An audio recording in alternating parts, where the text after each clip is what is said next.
Nous voulons que la corruption elle doit être en face de la volonté commune. Il ne s'agit pas seulement d'une tâche confiée à l'État. Il ne s'agit pas seulement d'une tâche confiée à une institution républicaine. Il s'agit d'une tâche citoyenne et par conséquent qui requiert l'engagement citoyen. La corruption n'est pas une fatalité. La corruption est la résultante d'une politique hors norme, pratiquée et entretenue à dessein. Je voudrais également attirer votre attention sur le fait que parler d'éthique, non seulement c'est se référer également au concept d'intégrité, au concept de transparence et de responsabilité qui sont édictés dans des codes de conduite. Ces codes de conduite interdisent la corruption active, la corruption passive. C'est vrai, il va y avoir des tentations. Dépendamment du poste occupé, dépendamment de votre importance dans les rouages de l'administration publique, dépendamment de ce que vous faites, de votre aura de l'administration publique, vous pouvez toujours être côtoyé par quelques de mauvaises intentions, quelques de mauvaises lois, quelques de mauvaises morales. Cependant, il faut savoir résister à cette tentation qui vous tourne autour. Il faut avoir du recul face au pot de vin, à certains avantages liés à votre position. La question de transparence, c'est aussi une question d'intégrité, l'intégrité morale. Cette question de transparence est non seulement une question d'intégrité morale, c'est aussi une question de respect de soi. Il faut commencer à prendre des mesures pour colmater les brèches de cette affaire de corruption qui gangrène la société. C'est vrai que nous utilisons les normes éthiques pour combattre la corruption. C'est vrai que nous utilisons les normes morales pour combattre la corruption. La corruption, c'est un effort personnel pour la combattre. La corruption, c'est aussi, ça requiert également un effort collectif.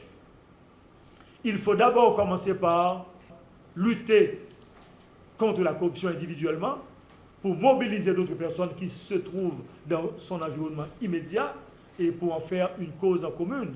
Sinon, vous allez vous trouver en situation de ne jamais avoir de route, de grands axes routiers dans votre pays. Côté de corruption, ça fait développement pas capable là. Parce que l'argent qui aurait dû être utilisé pour le développement est subtilisé par une seule personne, par un secteur. L'argent qui aurait dû être utilisé à des fins de développement économique et social, cet argent est utilisé à des fins personnelles. C'est-à-dire, si on ne prend pas l'engagement d'encourager les normes éthiques et de se montrer éthique, de se montrer droit et équitable face à la corruption, ces normes d'éthique, si on ne les utilise pas pour prendre le contre-pied de la corruption, eh bien, votre arrière-petit-fils va se trouver en situation de vivre de la misère chronique face à un sous-développement chronique. Donc, il faut s'armer de l'éthique. Il faut également faire preuve d'éthique pour combattre la corruption. Transparency International a publié un rapport sur la corruption en Haïti. Lorsque vous analysez toutes les variables qui sont liées ensemble avec la corruption, etc., eh bien, Haïti fait moyenne 1,6 sur 10. Donc, qui place lui généralement dans une dimension de 169e place sur 182 pays. Il y a des facteurs qui sont vraiment en faiblesse, c'est ça qui rend le système nous en faiblesse, c'est qui s'accueille d'abord nous la faiblesse des institutions de contrôle. Donc, je tiens là, nous sommes capables de voir, nous avons des institutions supérieures qui existent, donc telles que nous avons la Cour supérieure des comptes, nous avons l'UCREF, nous avons l'ULCC, nous avons IGF, CNMP, BAC, nous avons tant d'autres. Je tiens là, nous avons l'UCREF qui gagne plus de 70 et quelques rapports que livrés par la justice depuis 2004 que l'UCREF est entré en fonction. Combien de condamnations qui gagnent? Combien de monde que nous connaissons que y aurait dans le tribunal pour attendre dans le cas de corruption, dans le cas de blanchiment, dans le cadre du financement terroriste. Pourtant, chaque année, strict minimum, UCREF voyait, même si, donc, notre temps qui est plus compliqué, nous voyons même 5 rapports pour petit bail la justice. Sachant que, à date, nous saurait savoir exactement qu'adviennent ces rapports. Et ce n'est pas seulement UCREF, nous avons USCC. Je dis là, nous avons un problème de transparence. Donc, nous avons un problème côté que l'institution n'a pas voulu publier aucun rapport. Il n'a pas publié aucun budget sous site, des fois que le site là est dysfonctionnel. Donc, on ne peut pas connaître exactement le budget qui est alloué avec telle institution, qui ça le fait avec lui. Est-ce que réellement, ça a été mis disponible pour lui? Est-ce qu'il lui fait faire? Ça, c'est surtout un problème que nous gagnons là.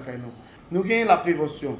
Donc, c'est puis déjà établi des mesures de préventif pour lutter contre la corruption, pour générer plus de transparence, créer une situation de bonne gouvernance pour que tout le monde joue un service pour le jouer.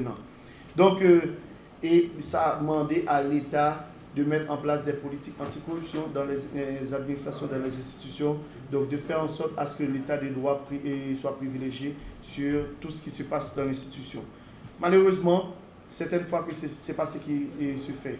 Donc, il n'y a pas de code de conduite pour les fonctionnaires, donc il n'y a pas de système de transparence, surtout dans des marchés publics qui a fait.